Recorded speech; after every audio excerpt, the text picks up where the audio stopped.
Roy Suryo jadi tersangka, tolak minta maaf ke Jokowi.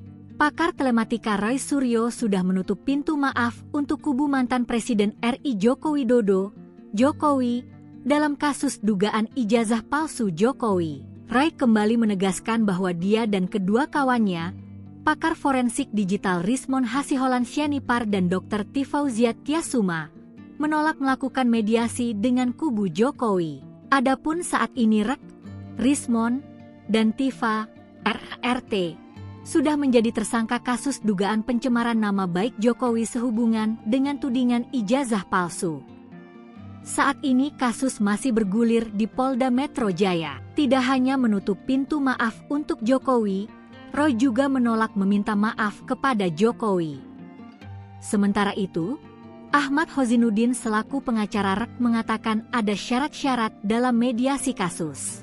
Hozi berkata sudah ada 4 pengadilan perdata yang di dalamnya Jokowi sebenarnya punya kesempatan untuk menunjukkan ijazah, tetapi tidak kunjung diperlihatkan. Namun, kata Hozi, pihaknya tidak melihat ada itikat baik dari kubu Jokowi untuk menunjukkan ijazah. Oleh karena itu, dia menilai mediasi susah dilakukan. Dia menyindir Jokowi yang enggan mengambil jalan seperti yang dilakukan oleh Arsul Sani, Hakim Mahkamah Konstitusi.